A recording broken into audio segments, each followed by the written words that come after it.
வாழ்க்கைக்கான வார்த்தை என்ற இந்த வலை ஒளிபரப்பிற்கு உங்களை வரவேற்கிறோம்.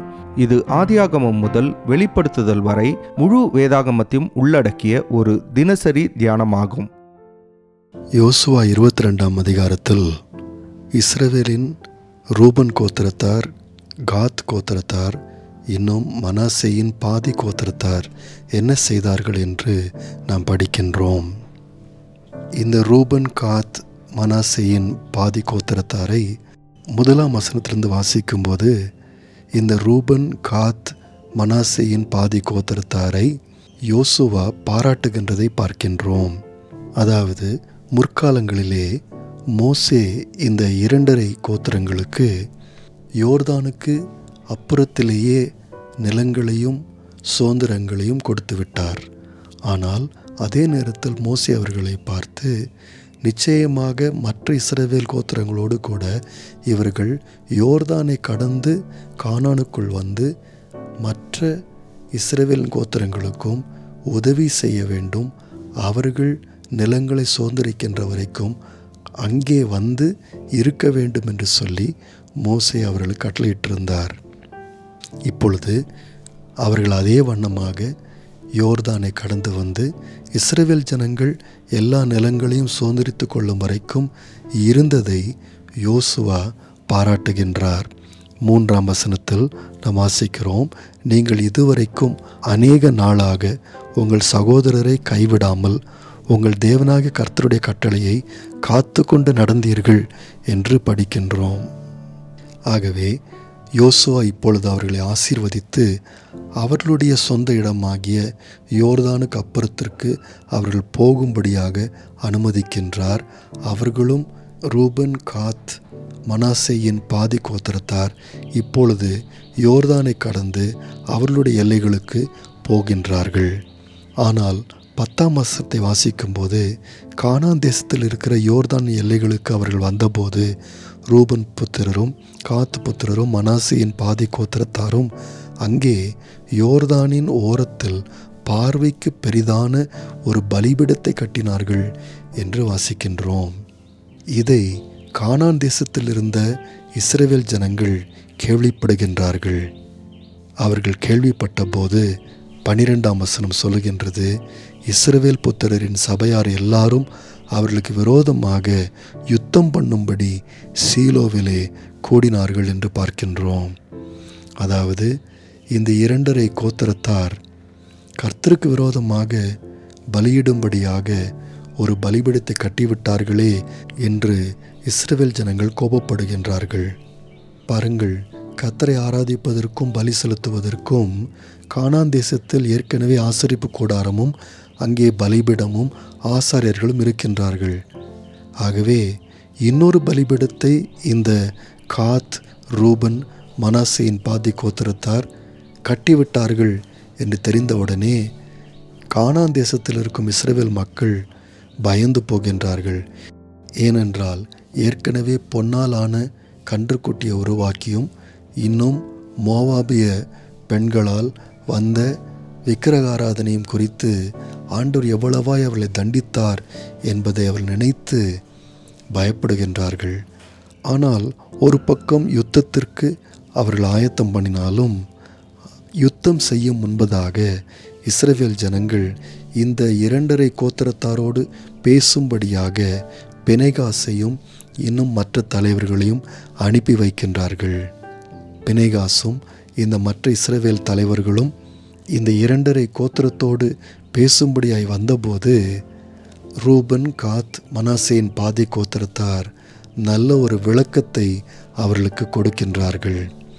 24ஆம் வசனத்திலிருந்து நாம் வாசிக்கின்றோம், இந்த 2.5 கோத்திரத்தார், நாங்கள் இந்த பலிபீடத்தை பலி செலுத்தும்படியாக நாங்கள் கட்டவில்லை என்று விளக்கம் அளிக்கின்றார்கள்.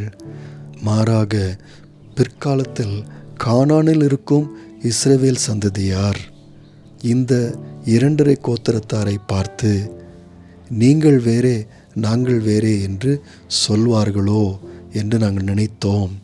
ஏனென்றால் ஏற்கனவே நாம் 2 பேருக்கு நடுவாக யோர்தான் நதி இருப்பதனாலே உங்களுடைய பிற்கால சந்ததியார் எங்களை வேற்று மக்களாய் பார்த்து எங்களை ஒதுக்கி வைத்து விடுவார்களோ என்று நாங்கள் அஞ்சி அதற்காக தான் இந்த பலிபீடத்தை நாங்கள் கட்டினோம் என்று சொல்லுகின்றார்கள். 25ஆம் வசனத்திலிருந்து நாம் வாசிக்கும்போது, ரூபன் புத்திரர் காத் புத்திரர் ஆகிய உங்களுக்கும் எங்களுக்கும் நடுவே கர்த்தர் யோர்தானை எல்லையாக வைத்தார். கர்த்தரிடத்தில் உங்களுக்கு பங்கில்லை என்று சொல்லி எங்கள் பிள்ளைகளை கர்த்தருக்கு பயப்படாதிருக்க செய்வார்கள் என்கிற ஐயத்தினாலே நாங்கள் சொல்லிக்கொண்டது என்னவென்றால், சர்வாங்க தகனத்திற்கும் அல்ல, பலிக்கும் அல்ல, எங்கள் சர்வாங்க தகனங்களாலும் பலிகளாலும் சமாதான பலிகளாலும் நாங்கள் கர்த்தரின் சந்நிதியில், அதாவது கானானில் இருக்கும் ஆசரிப்பு கூடாரத்தில் அவருடைய ஆராதனையை செய்யத்தக்கவர்கள் என்று எங்களுக்கும் உங்களுக்கும் நமக்கு பின்வரும் நம்முடைய சந்ததியாருக்கும் நடுவே சாட்சி உண்டாயிருக்கும்படியாக தான் இந்த பலிபீடத்தை நாங்கள் உண்டு பண்ணினோம் என்று அவள் விளக்கம் கொடுத்தார்கள். இந்த விளக்கத்தை இஸ்ரவேல் ஜனங்கள் கேட்டபோது 33ஆம் வசனம் சொல்லுகிறது, அந்த செய்தி இஸ்ரவேல் புத்திரரின் பார்வைக்கு நன்றாயிருந்தது. ஆகையால் ரூபன் புத்திரரும் காத்து புத்திரரும் குடியிருக்கிற தேசத்தை அழித்துவிட அவர்கள் மேல் யுத்தத்திற்கு புறப்படுவோம் என்கிற பேச்சை விட்டு இஸ்ரவேல் புத்திரர் தேவனை ஸ்தோத்திரித்தார்கள் என்று நாம் பார்க்கின்றோம். நண்பர்களே, சில நேரங்களில் நாமும் சில காரியங்களை கேள்விப்படுகின்றோம். சிலர் இப்படி செய்தார்கள் என்று நாம் கேள்விப்படுகின்றோம். சில நேரத்தில் காரியங்களை சரியாய் புரிந்து கொள்ளாமல், காரியங்களை குறித்து சரியாக பேச்சுவார்த்தை நடத்தாமல், சில காரியங்களை யூகித்து யூகங்களின் அடிப்படையில் நாம் சிலரை குறித்து நியாய தீர்ப்பை கொடுக்க முடியும். ஆனால் யாக்கோபு 1:19-20ஆம் வசனம் சொல்லுகிறது, ஆகையால் என் பிரியமான சகோதரரே, யாவரும் கேட்கிறதற்கு தீவிரமாயும் பேசுகிறதுக்கு பொறுமையாயும் கோபிக்கிறதற்கு தாமதமாயும் இருக்க கடவர்கள். மனுஷருடைய கோபம் தேவனுடைய நீதியை நடப்பிக்க மாட்டாதே. நண்பர்களே, சில காரியங்களை கேள்விப்படும்போது அதை விசாரித்து அதை முழுமையாக புரிந்து கொண்டு விளக்கம் கேட்க வேண்டியவர்களிடத்தில் விளக்கம் கேட்டு பின்பு நிதானத்தோடு நியாயத்தீர்ப்பு சொல்வது மிக முக்கியமாய் இருக்கின்றது. நீதிமொழிகள் 25:2ஆம் வசனத்தை வாசிக்கும்போது, காரியத்தை மறைப்பது தேவனுக்கு மேன்மை, காரியத்தை ஆராய்வதோ ராஜாக்களுக்கு மேன்மை. இந்த உலகத்தில் இருக்கும் விசுவாசிகள் ராஜாக்களாகவோ தலைவர்களாகவோ பொறுப்புள்ள இடங்களில் இருக்கிறவர்களாக இருக்கும்போது அவர்கள் காரியத்தை ஆராய்ச்சி செய்து விசாரித்து பின்பு முடிவெடுக்கிறவர்களாய் இருக்கின்றார்கள். உபாகமம் 17ஆம் அதிகாரம் 4ஆம் வசனத்தை வாசிக்கும்போது, குற்றத்தை செய்த இஸ்ரவேலரை குறித்து ஆண்டவர் சொல்லுகின்றார், அது உன் செவி கேட்க உனக்கு அறிவிக்கப்படும் போது நீ அதை நன்றாய் விசாரிக்க கடவாய். நண்பர்களே, விசுவாசிகளும் இன்றைக்கு காரியங்களை நன்றாய் விசாரித்து பின்பு அந்த காரியத்தில் முடிவெடுக்கின்றவர்களாய் இருக்கின்றார்கள்.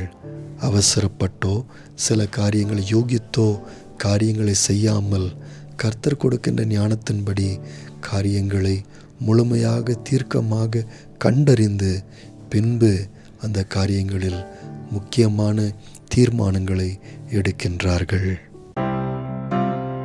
நேயர்களே, இந்நிகழ்ச்சியை கேட்டதற்காய் நன்றி. மீண்டும் ஒரு புதிய அத்தியாயத்துடன் வாழ்க்கைக்கான வார்த்தையில் நாளை சந்திப்போம்.